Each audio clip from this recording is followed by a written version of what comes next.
Bem, uma outra questão é a seguinte.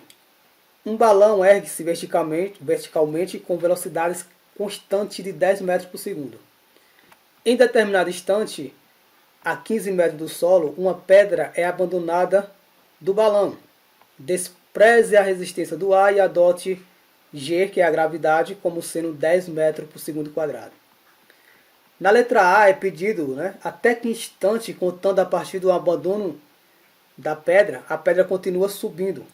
Tá? Então veja que inicialmente o balão está subindo com a velocidade de 10 metros por segundo. Inicialmente é uma altura de 15 metros e uma pedra é solta. Tá? Na letra B é pedido qual é a altura máxima atingida pela pedra em relação ao solo. E na letra C, em que instante, contando a partir do abandono, ela chega ao solo. Bem, resolvendo inicialmente a letra A, precisamos saber a que instante, até que instante, contando a partir do abandono, a pedra continua subindo. Esta questão é interessante porque quando se solta a pedra, veja que o balão estava com a velocidade de 10 metros por segundo. Então, inicialmente, a pedra também irá ter a mesma velocidade do balão. Tá? E como o balão está subindo, a velocidade da pedra estará também direcionada para cima. Ok? Então, inicialmente, a pedra irá subir um pouco até uma altura máxima. E é exatamente esse tempo em que a pedra atinge a altura máxima que precisamos encontrar na letra A. Para isso, nós usamos a função horária da velocidade. Veja que a função horária da velocidade no lançamento vertical é dado por V, velocidade final, igual a velocidade inicial, menos gravidade vezes o tempo. Tá? Nesse caso, nós precisamos saber quem é a velocidade inicial, a gravidade e também, como a gente quer o tempo, precisamos saber quem é a velocidade final. Lembre-se sempre que quando um objeto é lançado para cima, no ponto máximo a velocidade final é zero. Tá? Então, nesse caso, a velocidade da pedra, quando a pedra atinge a altura máxima, vai ser zero. Tá? Ou seja, a pedra está subindo e sofrendo a ação da gravidade. A gravidade está freando a pedra até que ela atinge uma altura máxima e começa a cair ao solo. Tá? Então, substituindo esses valores nessa equação, velocidade final igual a zero, velocidade inicial igual a 10 e gravidade também igual a 10, que foi dado no problema, nós conseguimos obter quanto tempo a pedra leva para atingir essa altura máxima. Bem, resolvendo essa equação, basta passar 10 para o outro lado da igualdade. Você tem 10, novamente 10 multiplicando por 10, você passa dividindo. Então o tempo fica igual a 10 dividido por 10 e o tempo acaba sendo 1 segundo. Tá? Agora, na letra B é pedido a altura máxima da pedra. Qual a altura máxima que a pedra atinge, depois que o balão começa a subir e que a pedra é solta? Para calcular, nós usamos a função horária da altura. Tá? A função horária da altura é dada pela altura final igual à altura inicial, mais velocidade inicial vezes o tempo, menos gravidade vezes o tempo quadrado, dividido por 2. Bem, veja que a altura inicial é 15. Velocidade inicial é de 10 metros por segundo. O tempo que a pedra leva para subir até a altura máxima, nós obtemos na questão A, obtivemos na letra A, que é 1. Tá? Gravidade é igual a 10, então basta a gente substituir esses valores nesta equação. Ou seja, H0, 15, velocidade inicial é 10, tempo é 1, gravidade vai ser 10. Tá? Então, resolvendo essa equação, nós temos 15 mais 10 vezes 1, que dá 10, menos 10 dividido por 2 dá 5, 1 ao quadrado dá 1, então fica 5 vezes 1. Tá? Então, você tem 15 mais 10, que dá 25, menos 5.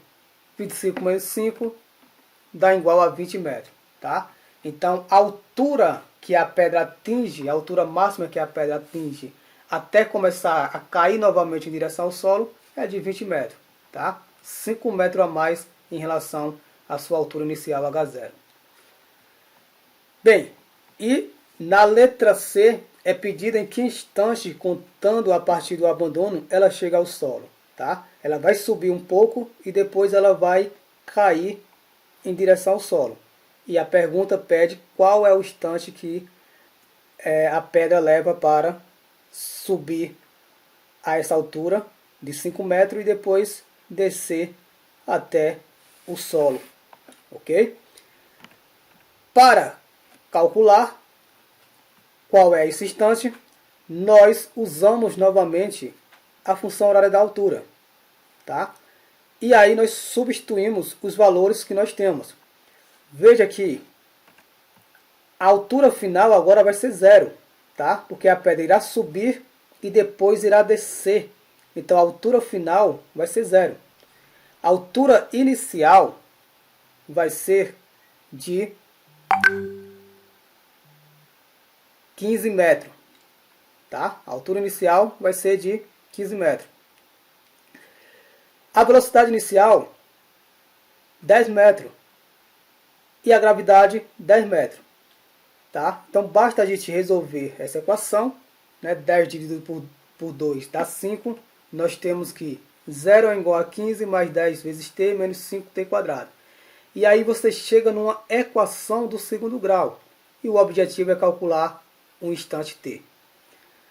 Bem, para simplificar essa equação, a gente pode dividir por 5 ambos os lados da equação. Tá? Então eu vou dividir 0 por 5 e vou dividir toda essa expressão aqui por 5 também. Então fica 0 dividido por 5 igual a 15 mais 10 vezes t menos 5 vezes t quadrado dividido por 5. Tá? Eu vou mudar o sinal também, multiplicar por menos 1 em ambos os lados, para que eu possa manter o sinal do termo multiplicando t quadrado positivo. Então 5t quadrado dividido por 5 fica simplesmente t quadrado. Tá? 10 dividido por 5 dá 2 positivo, multiplicando por menos fica menos 2. 15 dividido por 5 dá 3, né? Multiplicando por menos 1 fica menos 3. Tá?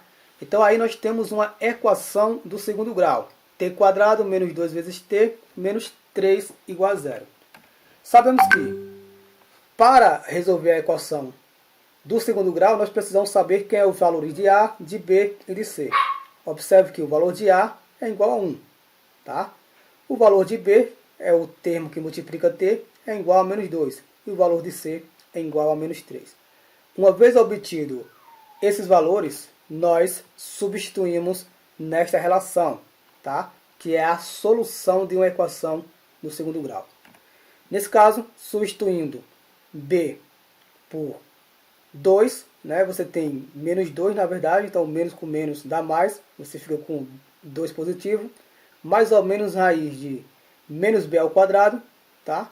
Menos 4 vezes o valor de A, que é 1, vezes o valor de C, que é menos 3, dividido por 2 vezes 1, que é o valor de A, tá? 1 é o valor de A, então 2 vezes 1 vai ser igual a 2. Bem, então o tempo vai ficar igual a 2, mais ou menos menos 2 ao quadrado dá 4 positivo. 4 vezes 3, né? Menos 4 vezes menos 3, na verdade, dá 12. Tá? Então você tem 4 mais 12, dividido por 2. Nesse caso, tempo vai ficar igual a 2, mais ou menos raiz de 16, dividido por 2. Raiz de 16 é 4, então o tempo vai ficar igual a t 2 mais 4 dividido por 2. 2 mais 4 é 6, dividido por 2 dá 3. Usando o sinal positivo. Tá? Agora, usando o sinal negativo, você tem que tempo é igual a 2 menos 4, dividido por 2. 2 menos 4 é menos 2. Menos 2 dividido por 2 dá menos 1. Então, o sinal aqui deu negativo, não tem sentido essa resposta. Tá?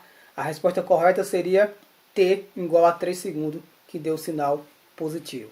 Tá? Então, o tempo que a pedra leva para subir, né, até a altura máxima e depois voltar até o solo, né, é igual a 3 segundos. Tá? Então, essa é a resposta da questão 3, letra C.